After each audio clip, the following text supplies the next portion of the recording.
Hey everybody, it's Cayley. I am back with another What Sold From Last Week video. In today's video, I will be sharing with you all of my numbers from what I resold last week on sites like eBay, Poshmark, and Mercari. This was definitely a record-breaking week for me, so I'm so excited to share with you some of those highlighted sales. That way you guys can know what you can pick up in your local thrift store and flip online for a profit. We are just going to jump right into it because I do have a lot to show you guys today. Oh yeah, you guys, I almost forgot. We are doing a new structure to these What Sold videos, and I will be sharing at the very end of the video my 2 best sales of the week and also my 2 worst. So make sure you stick around until the end of the video. That way you can see my highest grossing sales as well as some of the ones I probably should have passed on. All right, you guys, so everything that you see here happened between February 21st through February 27th. That is a Sunday through a Saturday. So in total, I sold 68 items for a gross sales total of $3,102.14. I believe that that is a new record for me in 1 week. Average sale price, $45.62. That number is a bit skewed. I'll talk about that here in a moment. Total cost of goods was $577. Average cost of goods was $849. So the reason that some of this is skewed is because I had a really high profitable item on eBay sell for $800 and I paid $250 for that item. So major boost in sales, also in the average sale price, as well as the cost of goods and the average cost of goods because of that one sale. So just full disclosure, I wanted to throw that in there. I will show you that sale. I sold something for $800 that I paid $250 for. More on that later. On eBay, I sold 44 items. On Poshmark, I sold 22, and on Mercari, I had 2 sales. Gross sales on eBay were just over $2,200. That is where the bulk of my sales came from. On Poshmark, I had a really good week at $760 on Poshmark. And then with those 2 sales on Mercari, I made $97. We're going to jump right in. Okay, so on Mercari, I wanted to show you the 2 Mercari sales that I had. It's not very often that I'm getting a lot of sales on Mercari, but as I'm starting to cross-post more items over there, I am starting to see more frequent sales, usually 1, 2, sometimes 3 a week. This was an interesting sale because this actually sold on eBay last week, and then the buyer wanted to cancel the order. I immediately relisted it, and it got cross-posted over onto Mercari, and then it sold pretty much immediately on Mercari. So I was really happy with that. These are a pair of Clark's boots. These are a men's. In general, Clark's, you want to be very specific about what you pick up, but these Clark's men's original Desert Trek, it'll say that on the inside.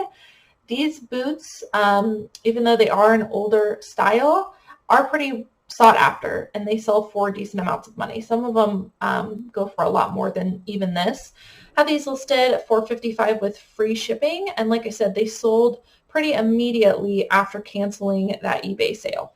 This is the other item that sold on Mercari. This is a pair of Polo Ralph Lauren men's chino pants. I have been sitting on these for a little while, as you might be able to tell from the picture, but still a great return on investment. Anything that is more unique with Ralph Lauren or Polo Ralph Lauren, Lauren Ralph Lauren, all of those brands, anything really unique, definitely worth looking into. This one was also new with tags, which is one of the reasons that I picked it up. This one ended up selling on an offer for $42 with free shipping, and shipping probably cost me about $7 or $8. Moving on to some eBay sales, I sold this Guess Women's Vintage High-Waisted Jeans. These are the kind of vintage jeans that you want to look out for with this kind of structure, where they are high-waisted and they taper down at the leg. Now, in general, Guess isn't a brand that I pick up very often, but the vintage jeans or really vintage denim anything with the question mark patch like this is more valuable. It adds a lot more value. And so you'll see I put question mark patch into my title. I came across a bunch of pairs of these all at once at a thrift store. and I picked all of them up. They were a smaller size in a size 28, and even for vintage, it's probably even smaller than that. It probably fits a little bit more snug. So they are a little bit smaller, but I am willing to wait on them because it is such a good vintage find. But in general, if you come across Guess vintage denim stuff with that question mark patch, really do your comps on it. It could be pretty valuable. I sold this one on an international sale through the global shipping program, paid $5 for it, $4.99, and it did sell at my full asking price for $59.99. This is a Maeve Anthropologie women's dress, and I believe it was called the Floral Gardenia Midi Dress. I don't pick up every Anthropologie piece, and certainly not all the dresses, but anything with this mixed prints, mixed floral patchwork details, and really any brand is really trendy right now, so something you definitely want to be on the lookout for. And just Maeve in general is one of the better brands by Anthropologie in my opinion. I sold this one for my full asking price, $49.92. This is a pair of silver jeans. I talk about silver jeans all the time. I priced mine a little bit higher than what you might see some comps for on eBay, but really between $30 and $40 is where I price almost all silver jeans. And you guys know me, I'll pick them up in pretty much any size and any style, as long as they're in good condition. These ones were a plus size in a size 20, so I definitely snatched those up. And these sold very, very quickly. I had them listed for $34.92, sent out offers to watchers. They sold within days for $31.43. This was an interesting find. You guys know I like picking up LL Bean. Definitely more so the vintage or more substantial pieces in LL Bean do the best for me. But what made this so surprising was I knew that LL Bean men's wool sweaters did well, but I was trying to figure out what this pattern was called, and I was trying to figure out if this was a more rare pattern. I wasn't finding anything in the recently ended solds. But what I like to do sometimes is when I'm looking for vintage pieces is I will filter to solds, and then I will sort by the highest price to get an idea of what might be rare within that category. And this turned out to be a rare item, and had I not sorted by highest price to find the more rare pieces, I wouldn't have known that this was such a great find, and I probably would have listed this between $40 and $50. But because I did that little trick, I learned that these were called the Bird's Eye wool knit sweaters, which is like the print, and they are vintage. And I did learn that if LL Bean sweaters were made in Norway, that does add value. So I learned a lot just from a quick sorting method, which is something I recommend you do if you are frequently coming across a certain brand. You may want to find out what the more rare pieces are in that brand by sorting by highest price sold. So this one sold very, very quickly, and this I had listed at $79.92. It did sell at my full asking price. Super happy with that find. This is a skirt by one of my favorite brands, Lauren Ralph Lauren. I don't pick up skirts very often, but when I do, it's usually in this brand. This was a more rare find within this brand, so something a little bit more unique is what I look for. This one was also new with tags, and it was made out of linen. All great things. Plus size 12. Size 12 is a great size. It was just a very interesting printed wrap skirt, and so I picked it up. Had this one listed for $49.99, and it did sell at my full asking price. I'm not sure if you guys know about this brand. Some of you probably do, but if you're new to reselling, you might not. The brand is called Ibex, and their logo is this little guy right here. And if you come across this, this sells so freaking fast. I mean, it wasn't 24 hours before this item sold, which makes me think maybe I priced it a little too low, but I priced it what I thought was fair compared to comps, but it did sell so super quickly. The sell-through rate on all Ibex pieces is just outstanding. So if you come across things in this brand, even with flaws, I want to be careful when I say that, but even with flaws, it might still sell for like $50. So keep your eye out for this brand. This was just a vest. I had it listed for $94.92. It sold on an offer for $85.43. This is a dress that I picked up strictly off of style. The brand is called Bechamel. I don't pick this up very often, but occasionally I do, and it's usually a more rare style. This was a muumuu dress, and I just really liked the embroidery and the color scheme of this. This is when The boho trend was really super trendy. I still think it is, but this is like when it was on fire. And so I picked this dress up during that time. It did end up sitting for me, but I'm still happy that I picked it up because this would be my first time finding a muumuu dress like this. So this one I have listed for $34.99. It sold for an offer of $31.49. I wanted to show this sale because in a recent haul video, I picked up a ton of Athleta shorts and skirts, both in new with tags and pre-owned. This is one of the pre-owned ones, and I just wanted to show that a lot of these items have been selling for me. I mean, I'm not showing them all today, but these have been flying. So anything pre-owned or new with tags, Athleta hiking shorts, or even tennis skirts do very, very well, as well as a lot of other athletic brands. So keep your eye out for them during this time. Had this listed for $29.92. Again, this is pre-owned, and it did sell for my full asking price. This is a pair of women's Aria boots, and this just kind of, again, goes along with that last item. Anything hiking outdoor is selling really well right now as we move into spring and summer. People want to get outside. I think it's especially popular because we're coming out of a pandemic, and so people want something to do, and getting outside when the weather gets better is definitely on people's minds. So look out for hiking and outdoorsy kind of items. This one did not take long to sell. I had it listed at $39.92. It did sell at my full asking price. Moving on to some Poshmark sales, I wanted to show this one because this is a brand a lot of people don't know about, and it's always tried and true for me. I almost always pick it up. It's called Handrail of Switzerland. They make very minimalist, like basic pieces, but they always flip pretty quickly. This one sold for $31, and it was just a basic v-neck t-shirt. This next one's something I picked up strictly off of style. It is a vintage shirt by the brand We Say So. Don't know the brand, and this also had a couple of flaws. So had a lot of wash wear, some fading, a couple spots, but it was just so unique I could not pass it up. It had horse print all along the side.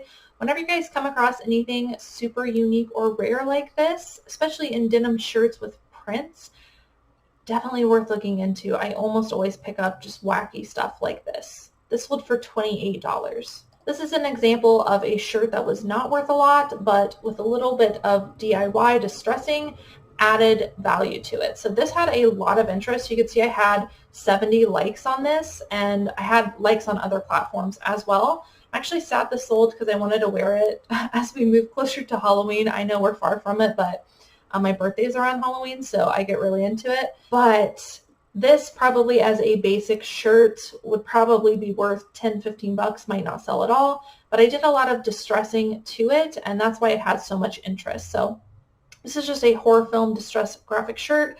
I don't even think it had a brand tag. That's a lie. It had some kind of faded branding right here. Don't even know what it was.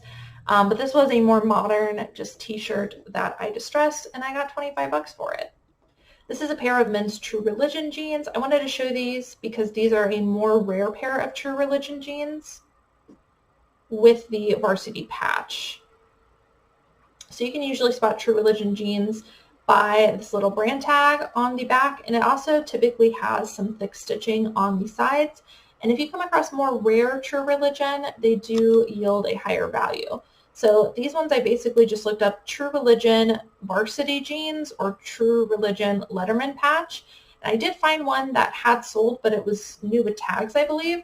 And mine was pre-owned. So I listed mine for a little bit less, and it sold for $75. That is a great return on investment for a used pair of jeans. This is an older style Harley Davidson women's low ankle boot. These sold very, very quickly. I actually thought they would take longer to sell, but I think this like blocky platform looking shoe is really in right now, especially in vintage pieces. And Harley Davidson is just a really great brand to sell in footwear. So even though it was an older style, I took a chance on it. It did end up selling for $40, which I was really happy with. This was an interesting sale. I actually picked this up around Halloween time, thinking that somebody might want it as a Catwoman suit, which is why you can see I put that into my title. And I listed this like days before Halloween, I believe. So I thought maybe it might sell, I might catch it, but to my surprise, it sold in February the next year. So who knows? You never know. But this was a more rare find. I didn't really know what to price it at, so I just priced it up. I ended up accepting an offer of $38, which was a great return on investment. I feel like a lot of people would pass on something like this because it's really costuming, but things that are really rare and unique, I absolutely love selling. Free People Bone Dynamite Denim Shirt Dress. I know you guys know that Free People sells in some pieces, but I wanted to just show you the style. Denim dresses in Free People seem to be doing well, and this was an extra small. It actually sold relatively quickly. I thought it would sit a lot longer because it was white and because of the size, but it ended up selling for $45, which I was really happy with. Here's another brand kind of like Free People where it really depends on the style you've got, how much of it is out there, how rare it is. This one was a more rare find in Zara. It is a kimono, and I thought it was really cute, very on trend, and it did end up selling very quickly at $40. Patagonia is one of my favorite brands to sell. I'm sure it's probably a lot of people's favorite things to sell, but you always want to look up the style number. You can do so by looking up this website, which I'm not going to try to pronounce, but I will put here on the screen. You can look up the style number and it will tell you the exact style name, when it was made, and all that good stuff. So I always do that for Patagonia because some pieces can yield a lot more money than what you might think if you've got the style name. This was called the Tech Fleece and it was a full zip jacket. It sold for $45. This is a pair of Timberland women's lug boots, and these had the style name Waterville. Timberland boots are really good finds in both men's and women's, and these sold very quickly at $40. Okay, on to my two best and my two worst sales. This was by far my best flip ever, total, like ever in the history of me reselling, but I did pay up for it. As I mentioned before, I paid, what did I pay? I paid $250 for this jacket, and that might have been a risk. I was actually sweating a little bit because this sat for a little bit longer than I expected, but it's only been months, but I am happy that I did pick it up because I learned a good lesson. I did think this would sell for upwards close to $1,000, so I priced mine at $9.95. This is a really nice new tags military trench coat. I mean, the quality on this thing was insane. So many details. I probably wouldn't have picked it up if it were not new with tags because I would have been worried about it being fake and counterfeit. But because it was new with tags, I felt a lot more at ease picking it up at that $250 mark. And because it was new with tags, I knew I could ask for a lot more money for it. So I had this listed at $9.95 with best offer. I did price very high and was just going to accept offers. I didn't see anything of the sort on eBay. And I have been getting a lot of offers, but they were like $400 and $500. And even though I would have made significant money off of that, I didn't want to let it go for that price, so I held on. This week I got an offer for $800, and you betcha I took that. Now I did offer free expedited shipping, and with adding on tracking and with adding on insurance and signature confirmation and all the good stuff that you should do when you have a higher price sale, I ended up paying somewhere between $20 and $30, I think closer to $30 to ship the item. So that ate into my profits for a little bit, but I still made, I think, somewhere between $400 and $500 net on this, which I am so super happy with. And I'm glad I took that risk. It is definitely the most I've ever paid for an item, and it's also the most I've ever sold an item for. Now, this is on its way to the buyer. Hopefully nothing goes wrong. As I mentioned, I added all of those things into my tracking, but hopefully I do not have to come back and report next week that something's wrong. So far, so good, but this was an amazing sale. And then my second best was this vintage Ross International men's Ohio vintage sweatshirt. I think I said vintage twice, but it's okay. This was an Ohio State Buckeyes. I do live in Ohio, so I come across a lot of this stuff, but this one spoke to me because the spell out went like all across the sleeves here, all across the chest into the sleeves. This was actually kind of hard to photograph. I had to put it on the ground and erase the background, but amazing. I mean, this is like a really cool sweatshirt. So I priced very high because I did not see anything like it. So I just made up my own price. It ended up selling for $70, which is an amazing price for a used sweatshirt. On to some of my worst sales. These were a pair of spring step Western stitch leather sandals. I picked these up a while ago. You can probably tell from the picture when I used to use a furry rug. Don't do that anymore. But I picked this up when that Southwestern craze was going on over a year ago, and they just never sold. They're kind of wacky, a little bit weird. I honestly thought they would sell for more, but since they've been sitting so long, someone offered me $15, and I went ahead and accepted. This was not something that I've been sitting on long, but not great profits on. I picked this up for $4.29 at Goodwill. It ended up, after doing comps, realizing that this color scheme and everything wasn't going to go for much. So I listed at $14.92. It did sell at my full asking price, but in general, Affliction T-shirts, at least the women's ones, don't always bring a great profit. So in the future, I'll probably skip women's Affliction shirts, especially when they are in this kind of color. Alright, you guys, so that is it for last week's sales. I hope that you guys enjoyed watching. Don't forget to give this video a thumbs up on your way out if you enjoyed the video, or a thumbs down if you did not like the video. All of this activity really helps boost my channel, and it really helps me to refine what kind of videos I'm making so that I know what you guys want to see. If you are not already subscribed to my channel and you would like to be, don't forget to subscribe and hit that notification bell on your way out as well. That way you guys get notified when I make new content. I don't just make what sold videos, I also do thrift hauls, educational videos, tutorials, things like that, all about reselling online. So if you'd like to make a little bit of money from home, then don't forget to click on those two buttons. As always, thank you guys so much for watching, and I will see you in the next video.